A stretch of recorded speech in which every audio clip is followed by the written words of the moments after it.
हाय मित्रांनो, काय चाललंय? मूव्ही मराठी या चॅनलवर तुमचं स्वागत आहे. तर आपण बोलणार आहोत सनी पाजीच्या नव्या सिनेमाबद्दल, जाट.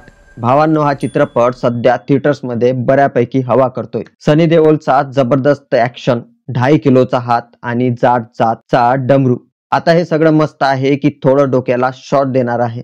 चला तर बोलूया यावर. मित्रांनो, सध्या चालू असलेलं राजकीय वातावरण लक्षात घेता सिनेमे बनतायत. खरं तर या सिनेमाचा आजच्या राजकीय परिस्थितीशी थेट असा संबंध नाही, पण तरीही सिनेमावर त्याचा प्रभाव नक्कीच जाणवतो. बॉलिवूडमध्ये अनेकदा वापरलं जाणारं पौराणिक संकल्पना, राम विरुद्ध रावण, वाईटावर चांगल्याचा विजय.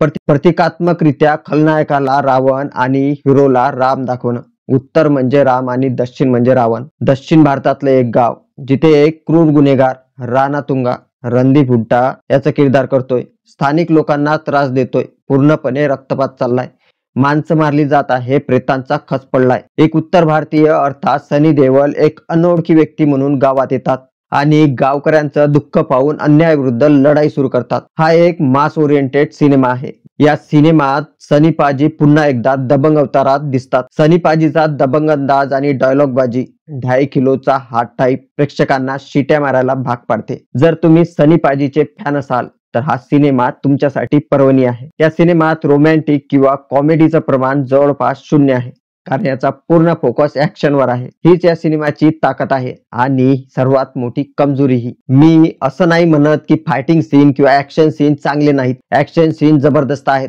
अप्रतिम आहेत, कमाल आहेत. काही फायटिंग सीन मध्ये थोडीशी कॉमेडी टाकली आहे, बघताना मजा येते. पण जसा जसा सिनेमा पुढे जातो ना, एका पाठोपाठ एक ऍक्शन सिक्वेन्स, फायटिंग सीन्स चालूच राहतात. त्याचं रिपिटेशन इतक्या वेळा होते की एका टप्प्यावर तुम्हाला कंटाळा यायला लागतो. फायटिंग सीन्स उत्तम कोरिओग्राफ केले आहेत, तरीही प्रत्येक सीन सारखाच वाटायला लागतो. आणि विशेषतः दुसऱ्या पार्ट मध्ये बीजीएम इतकं मोठ्यानं वाजतं, तुमचं डोकं दुखायला लागेल. सिनेमात लव्ह स्टोरी नाही, त्यामुळे हिरोईनही नाही, परंतु डायलॉग्स, ऍक्शन्स, इमोशनचा तडका, आणि यामुळे हा चित्रपट एक टिपिकल मसाला सिनेमा बनतो. गदर किंवा घायल सारखे सिनेमे आवडत असतील तर हा सिनेमा तुम्हाला निराश करणार नाही. पण एवढ्यावर गोष्ट थांबत नाही, सिनेमाच्या नावातही घोळ आहे. मित्रांनो, जाट ही एक जात आहे. चला, मानलं की सनी पाजी जाट आहेत, नाव जाट ठेवलं, 4 डायलॉग टाकले, झालं. हे थोडं विचित्र वाटत नाही का? भारतात जाती व्यवस्थेचा नकारात्मक परिणाम लपवत जाट हा शब्द फक्त एक टॅग म्हणून वापरला जावा, कारण सिनेमाचा उद्देश मनोरंजन आहे, जाती महात्म्य सांगणे नाही. पण तरीही जाट जाट सतत एकच गोष्ट पुन्हा पुन्हा बोलणं थोडं विचित्र वाटत नाही का? विलन सनी पाजीला प्रश्न करतो, कोण हो तुम? तर सनी पाजी उत्तर देतात, जान की किंमत जानकर भी जान को जोखिम में डालने वाला जाट. म्हणजे चक्क स्वतःची जात सांगतो. अरे, नाव विचारलं ना भावा.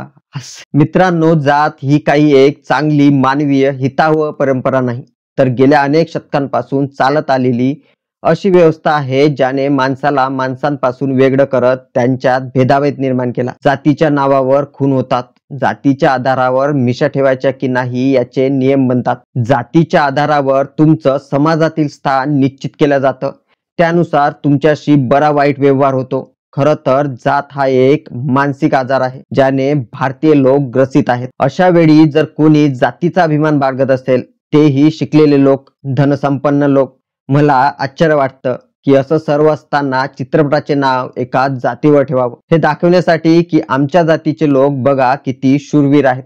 कमाल आहे भावांनो. अरे, सिनेमातून आपली वीरता सिद्ध करायला निघालात, याचा अर्थ असा की फक्त जाटच ताकदवर आहेत, बाकी सगळे कमजोर आहेत? अरे भाई, ताकद तर प्रत्येक माणसात असते, जाट असो वा नसो. निर्मात्यांना सांगावं वाटतं, भाऊ सनी पाजींना सांगा, तू माणूस आहेस, ताकद तुझी स्वतःची आहे. जातीचं डमरू कमी वाजव, माणुसकीचं डमरू हाती घे. आजच्या काळात जातीला प्रमोट करताय तर थोडी असू दे लाज, म्हणतोय मी. असो, ठीक आहे, हा भारत आहे, इथे सगळं तर चालत राहणार. हा, यात रणदीप हुड्डाचा खलनायक रोलही कमाल आहे.